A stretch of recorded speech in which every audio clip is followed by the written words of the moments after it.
तो प्यारे विद्यार्थियों नमस्कार, स्वागत है आप सबका एक और नए वीडियो में। प्यारे विद्यार्थियों, आज हम यहाँ पर वार्षिक परीक्षा 2024 कक्षा 11वीं हिंदी विषय के पेपर का सेट ए का पूरा सॉल्यूशन देखने वाले हैं। देखिएगा प्यारे विद्यार्थियों, एक मॉडल क्वेश्चन पेपर है और देखिएगा इसमें से काफ़ी सारे प्रश्न आपकी वार्षिक परीक्षाओं के पेपर में पूछे जाएंगे।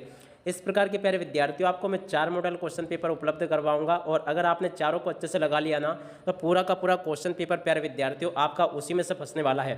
तो चलो जल्दी से हम आगे बढ़ते हैं, समझते हैं आपके कक्षा 11वीं के हिंदी विषय के पूरे क्वेश्चन पेपर को और इसके पूरे सॉल्यूशन को। तो देखिएगा प्यारे विद्यार्थियों, कक्षा 11 का जो हिंदी विषय का पेपर आएगा ना, बिल्कुल इसी प्रकार का आपको परीक्षाओं में देखने को मिल जाएगा। तो यहाँ से आप सब लोग इसको अच्छे से देख लें और पूरा का पूरा इसको समझ भी लें। तो देखिएगा प्यारे विद्यार्थियों, कक्षा 11वीं की वार्षिक परीक्षा का जो हिंदी का पेपर होगा कुछ इस प्रकार का होगा। यहाँ से आप सब लोग इसको देख लें और देखिएगा प्यारे विद्यार्थियों, एक मॉडल क्वेश्चन पेपर कैसा है। ये एक मॉडल क्वेश्चन पेपर है जिसमें से काफ़ी सारे प्रश्न आपकी वार्षिक परीक्षाओं के पेपर में इसमें से पूछे जाएंगे। तो चलो जल्दी से हम आगे बढ़ते हैं, समझते हैं आपके कक्षा 11वीं की वार्षिक परीक्षा के हिंदी विषय के पूरे क्वेश्चन पेपर को और इसके पूरे सॉल्यूशन को, जिससे कि आपको पूरा क्वेश्चन पेपर अच्छे प्रकार से समझ में आ सके और आप सब लोग अपनी वार्षिक परीक्षाओं के पेपर में पूरे अंक प्राप्त कर सकें। तो देखिएगा प्यारे विद्यार्थियों, आपका पेपर कुछ इस प्रकार का आएगा। आप सब लोग यहाँ से इसको देख लें। तो देखिएगा एक मॉडल क्वेश्चन पेपर है। अब इसमें पहला क्वेश्चन हिंदी साहित्य का स्वर्णयुग कहलाता है। तो देखिएगा प्यारे विद्यार्थियों, हिंदी साहित्य का स्वर्णयुग कौन सा कहलाता है? भक्तिकाल हिंदी साहित्य का स्वर्णयुग कहलाता है, इसका राइट आंसर होगा। अगला क्वेश्चन पढ़ते हैं, कबीर ने कुमार को किसका प्रतीक कहा है? तो देखिएगा प्यारे विद्यार्थियों, कबीर ने जो कुमार को जो ना ईश्वर का प्रतीक कहा है, ईश्वर इसका राइट आंसर होगा। तो यहाँ से आप सब लोग इसको नोट कर लें, कबीर ने कुमार को ईश्वर का प्रतीक कहा है, ये इसका राइट आंसर आ जाएगा। अगला क्वेश्चन पढ़ते हैं, खड़ी बोली गद्य की प्रथम रचना। तो देखो प्यारे विद्यार्थियों, खड़ी बोली गद्य की प्रथम रचना कौन सी है? तो देखो इसका राइट आंसर आपका आ जाएगा गोरा बादल की कथा। यहाँ से आप सब लोग इसको देख लें। अगला क्वेश्चन पढ़ते हैं, क्या लिखा है? बेबी हालदार घर के मालिक को किस नाम से पुकारती थी? तो देखिएगा प्यारे विद्यार्थियों, बेबी हालदार जो है ना, घर के मालिक को तातुस के नाम से पुकारती थी, ये इसका राइट आंसर आ जाएगा। अब उसके बाद में अगला क्वेश्चन देखते हैं, 5 नंबर का क्वेश्चन, पटकथा की मूल इकाई। तो देखिएगा पटकथा की मूल इकाई होती है दृश्य। यहाँ से आप सब लोग इसको नोट कर लें। अब उसके बाद में देखिएगा 6 नंबर का क्वेश्चन पढ़ते हैं, क्या लिखा है? निम्नलिखित में से विज्ञान संबंधी तकनीकी शब्द है। तो देखिएगा प्यारे विद्यार्थियों, ये जो क्वेश्चन आपको दिया गया है, इसका राइट आंसर आपका क्या आ जाएगा? नाभिक। तो यहाँ से आप सब लोग नोट कर लें, ये इसका राइट आंसर होगा।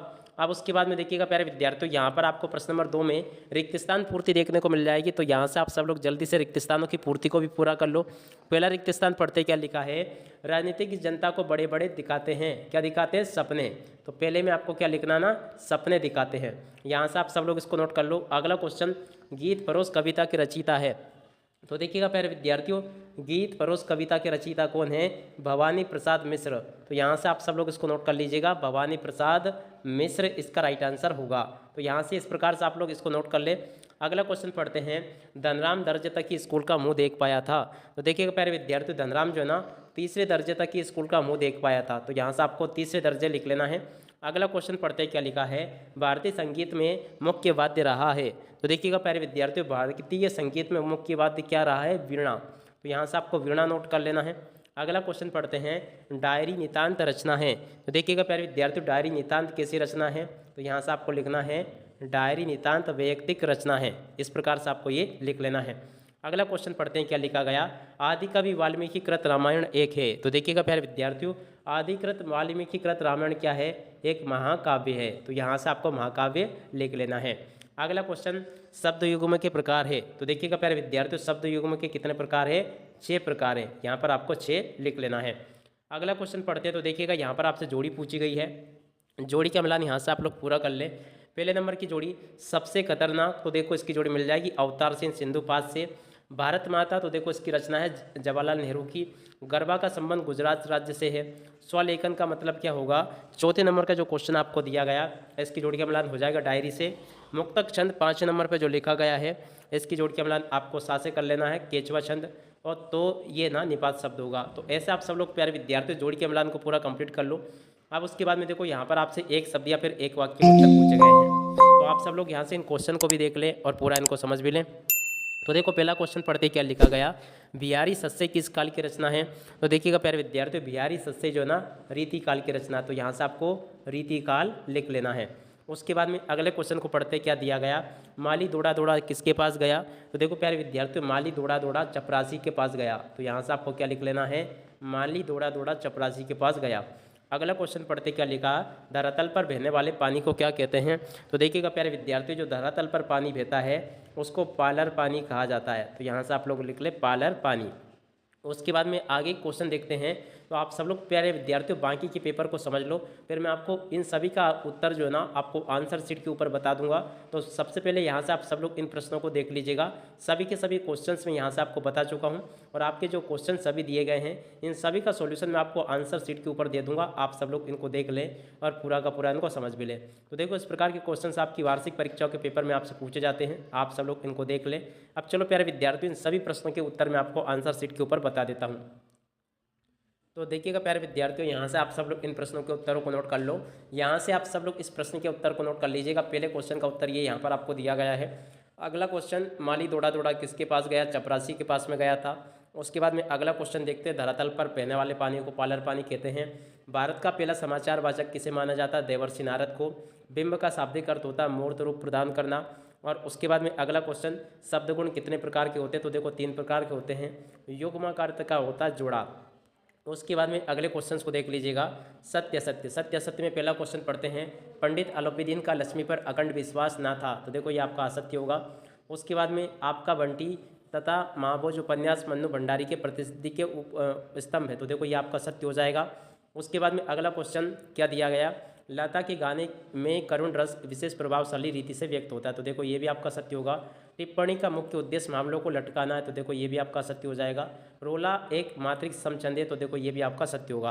अब उसके बाद में देखो प्यारे विद्यार्थियों, यहाँ से आप सब लोग इन प्रश्नों के उत्तरों को नोट कर लो। ये बिल्कुल आपकी वार्षिक परीक्षाओं के पेपर में आपसे पूछे जाएंगे। जैसे कि पहला क्वेश्चन ये दिया गया है, निर्गुण धारा और सगुण धारा में कोई दो अंतर आपको बताने हैं। तो आप सब लोग प्यारे विद्यार्थियों यहाँ से इस क्वेश्चन के आंसर को नोट कर लो। अगला क्वेश्चन ये दिया गया, प्रयोगवाद कविता की 2 विशेषताएं आपको बतानी है। उसके बाद में देखो ये वाला क्वेश्चन, माई की आई बहन के लिए कवि ने घर को परिताप का घर क्यों कहा। तो इस वाले क्वेश्चन के आंसर को भी आप लोग अच्छे से याद कर लो पूरा यहाँ तक का। अब उसके बाद में देखो अगला क्वेश्चन ये लिखा है, भाषा में झारखंडीपन से क्या अभिप्राय है। तो इस वाले क्वेश्चन के आंसर को भी आप सब लोग देख लीजिएगा और पूरा याद कर ले इसको। अब उसके बाद में अगला क्वेश्चन ये लिखा है, देख सकते हो क्या दिया गया, द्विवेदी युग की गद्य की विशेषताएं आपको बतानी है। अब उसके बाद में देखो अगला क्वेश्चन ये लिखा है, निबंध को गद्य की कसौटी क्यों कहा गया है। तो निबंध को गद्य की कसौटी क्यों कहा गया है, यहाँ से पूरा का पूरा याद कर लो। अगला क्वेश्चन ये लिखा है, स्त्री के चरित्र की बनी बनाई धारणा से रजनी का चेहरा किन मायनों में अलग है। तो देखो यहाँ से आप सब लोग इन क्वेश्चन के आंसर को नोट कर लीजिएगा पूरा। और उसके बाद में अगला क्वेश्चन ये दिया गया है, धनराम को मोहन के किस व्यापार पर आश्चर्य होता है और क्यों। तो इस वाले क्वेश्चन के आंसर को भी आप सब लोग देख लो पूरा, और यहाँ से इसको याद भी कर लो ताकि आप सब लोग अपनी वार्षिक परीक्षाओं के पेपर में इसको अच्छे से लिख कर आ सको। अगला क्वेश्चन ये दिया गया, देख सकते हो, शास्त्रीय गायकी से आप क्या समझते हैं। तो इस वाले क्वेश्चन के आंसर को भी आप लोग देख लीजिएगा और पूरा इसको अच्छे प्रकार से याद कर लो ताकि आप सब लोग अपनी वार्षिक परीक्षा के पेपर में इसको लिख कर आ सको। अगला क्वेश्चन, भारतीय संगीत मुख्यतः किसके संबंध में है। तो देखो इस वाले क्वेश्चन के आंसर को भी आप लोग देख लो और पूरा याद कर लो। अगला क्वेश्चन ये लिखा है, इंटरनेट पत्रकारिता ने दुनिया को किस प्रकार समेट लिया है। तो इस वाले क्वेश्चन के आंसर को भी आप लोग देख लीजिएगा और पूरा याद कर लो।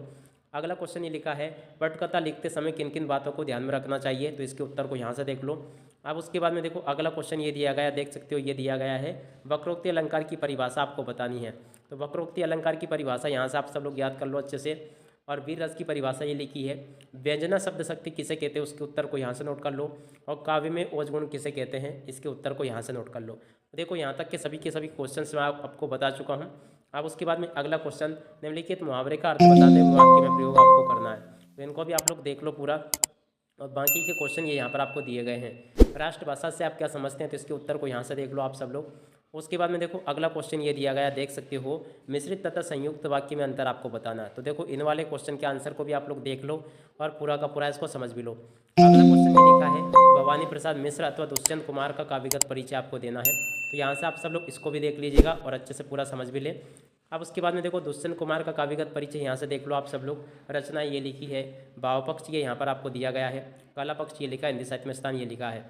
कृष्णा सोप्ती का जीवन परिचय यहाँ से देख लो, 2 रचनाएं ये लिखी है, भाषा ये लिखी गई है। उसके बाद में देखो शैली ये लिखी गई है और साहित्य में स्थान ये लिखा है। अब उसके बाद में देखिएगा प्यारे विद्यार्थियों, प्रश्न नंबर 18 को देख लीजिएगा, जिसमें पूछा गया दूर के ढोल सुहावने होते हैं, इसका आपको भाव पल्लवन करना है। इसको आप लोग देख लें। और एक ये विज्ञापन बनाना भी आप लोग सीख ले, ये भी आपकी वार्षिक परीक्षाओं के पेपर में पूछा जाएगा। प्रश्न नंबर 19 को आप लोग देख लीजिएगा। और 19 की बाद में देखिएगा आपको ये आगे क्वेश्चन दिए गए हैं, युवक नहीं मांग रही है। इसकी आपको संदर्भ प्रसंग से व्याख्या करनी है, तो संदर्भ ये लिखा, प्रसंग ये लिखा है और व्याख्या ये लिखी है, ठीक है ना। अब उसके बाद में देखो आप लोग आगे भी देख लीजिएगा, इसी प्रकार के क्वेश्चंस आपकी पेपर में परीक्षाओं में आपसे पूछे जाएंगे। अब उसके बाद में देखिएगा प्यारे विद्यार्थियों, पूरा यहाँ तक का मैं आपको बता चुका हूँ। अब देखिएगा आवेदन पत्र कौन सा आपके पेपर में आएगा। परीक्षा काल में ध्वनि विस्तारक यंत्रों पर रोक लगाने हेतु एक आपको आवेदन पत्र लिखना है। तो इस वाले आवेदन पत्र को आप लोग लिखना सीख ले पूरा, ताकि आप सब लोग अपनी वार्षिक परीक्षाओं के पेपर में इसको लिख कर आ सके। तो यहाँ तक का आप लोग इसको लिख लें। और उसके बाद में देखो अगला क्वेश्चन ये लिखा गया, देख सकते हो, हाई स्कूल में प्रथम श्रेणी उत्तीर्ण होने पर मित्र को बधाई पत्र आपको लिखना है। तो इसको भी देख लो पूरा का पूरा। तो देखो प्यारे विद्यार्थियों, यहाँ तक का पूरा मैं आपको बता चुका हूँ। अब इसी के साथ में इस वीडियो को यहीं पर पूरा करते हैं। नमस्कार, जय हिंद, जय भारत।